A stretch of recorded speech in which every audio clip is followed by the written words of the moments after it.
alors wax naa ko sànq si présentation bi alors ban jàngat nga def tey aujourd'hui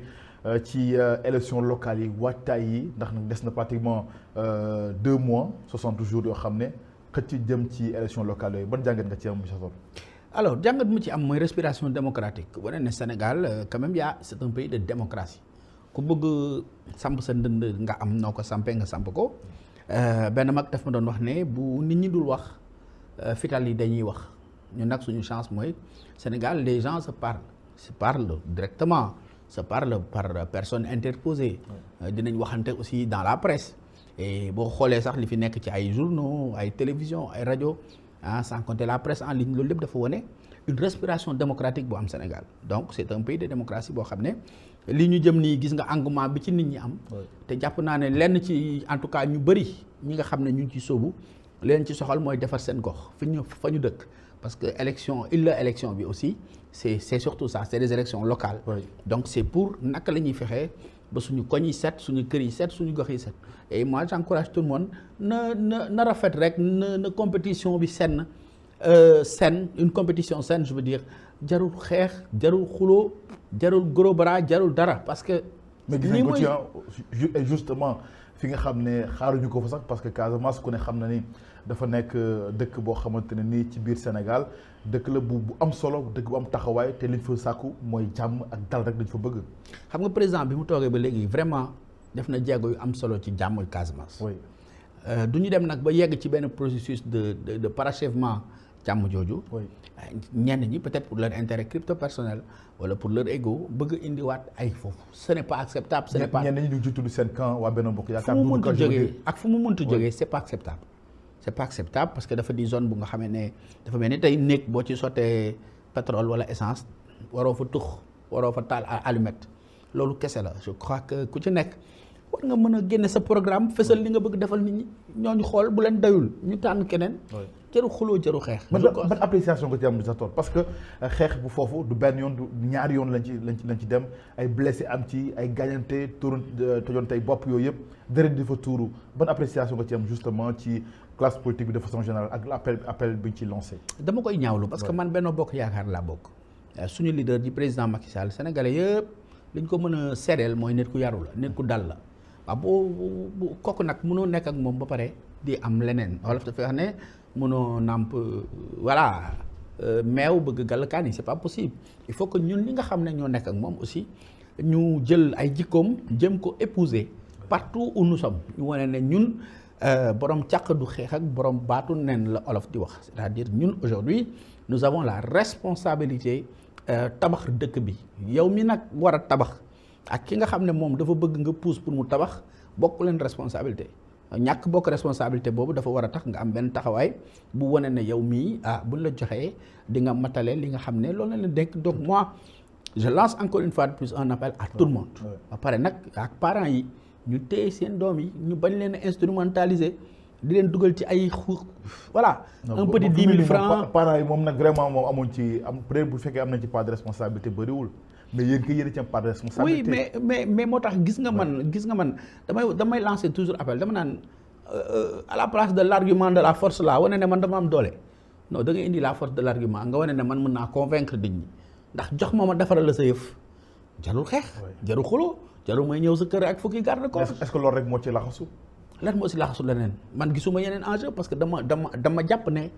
c'est des élections locales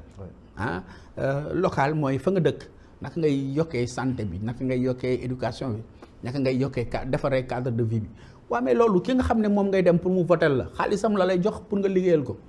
dafa mel ni tey ma ñëw sa kër rek ne la tey dama lay dóor mais jox ma 10 000 francs mënul lekk je crois que ñun homme politique yi nañu defaraat suñu toogaay xam ne réew mi jàmm ji nga xam ne moom la ñu dàkkantale di ñu ko bàkkee muy réewum jàmm réewum teraanga te ku génn si yenn réew yi ba gis li fa xew boo dellu see Sénégal di nga téye suñu jàmm ji bu baax. d'accord ne parce que nag lu dul jàmm ko gën. est-ce que tiito un peu boo gisee fitna yu ndaw yi wala fitna yi ñu bañ ko tuutil parce que nag fitna moom du ndaw mën na indi leneen loo xam ne xalaatuñ ko est-ce que tiito ci élection locale ñu jëm en 2022 incha allah. man tiituma ci parce que nag l'État on a un État régalien force restera à la loi loolu moom il faut que mu clair na nit ñi jàpp ne élection bi du ay élection fitna. parce que mënoo xupp nit ñi wala nga tiital leen ba ñu voté la bu dee naruñu la woon a voté donc loolu aussi ñun homme politique yi war nañ ko intégrer ci li nga xamante ne mooy suñu subconscient leneen li tamit mooy les populations ñoom seen bopp war nañu mën a am le sens de discernement xool ki leen di xëbal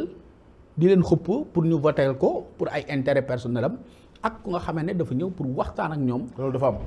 am na fii bëri na Sénégal ay acteurs politiques yoo xam ne dañuy illustré wu ci violence. xanaa doon lim benn de. non du ma lim kenn parce que damay bañ tooñ mais dama ñëpp gis ne leen. Sénégal xam ne leen xanaa kay boo waxee peut-être li nga wax am na foo ko teg sa tool. non parce que damay seetaan information damay gis nga man nag fi nga may gis ni du ma bokk fenn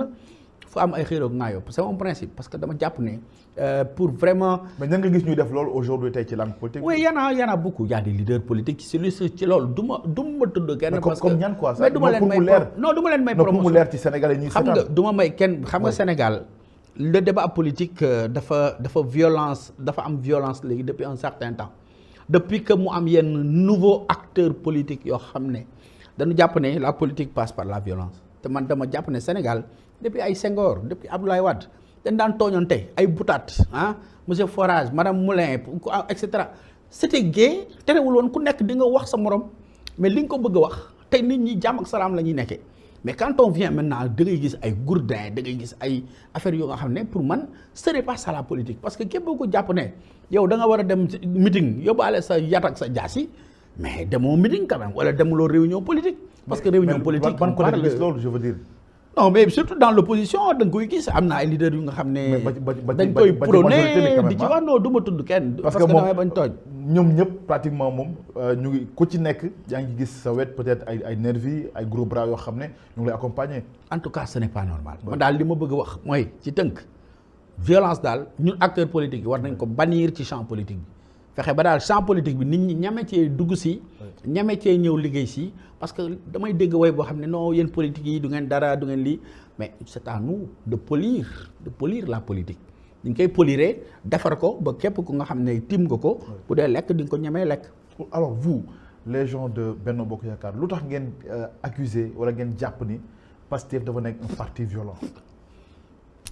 xam nga quand tu utilises dans la violence woo nit ñi génn leen mortal combat ñëw leen ñu reyante yow bu dee leader politique nga ngay woon nit ñi pour reyante jàmm taxul a jóg. est-ce que dafa woote reyante. mais bien sûr. lan mooy woote ñëpp dégg nañ ko yéen ñi couvrir ngeen. non mais lan mooy woote reyante. couvrir ngeen conférence de presse bu ne suba bés la boo xam ne acca na ñëpp génn pour la résistance non. mais résistance ça veut pas dire que. xam nga Sénégal oui. il ne devrait pas y avoir des hommes et des sous-hommes maanaam nit ak genn wàll nit amu fi képp koo xam ne man ak sama moroom ak keneen a ci yam ku yoon dab da nga war a taxaw wax ak yoon jaru xuloo jaru xeex parce que yoon ni muy setalee tey jii la mën a taxalee suba tooñ nga yoon day war a dal sa kaw tooñuloo yoon dala war a bàyyi. non mais question bi mooy lu tax ngeen wax ni waa Pastef dañoo violent.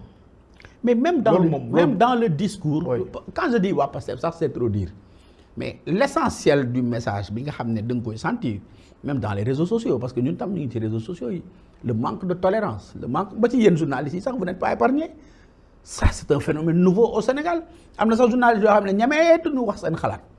y a des chroniqueurs yoo xam ne léegi bu ñu bëggee wax dañuy koy lëmas parce que bu seen kaddu di daanu rek yat bi di dal seen ko mais ça c'est un phénomène nouveau quand même Baba yaa ngi ci réseaux sociaux yi maa ngi ci ñeneen ak ñeneen a ngi ci ñu ngi koy vivre et fa muy jógee ñëpp xam nañ ko lu ne fang kenn du ko jeex mais li ma bëgg wax rek mooy aussi bien ces jeunes qu'on utilise pour yenn liggéey yooyu que mag ñi leen di utiliser pour di leen ko defloo ce n'est pas normal dama gëm ne la politique doit se faire dans la sérénité man loolu laa gëm.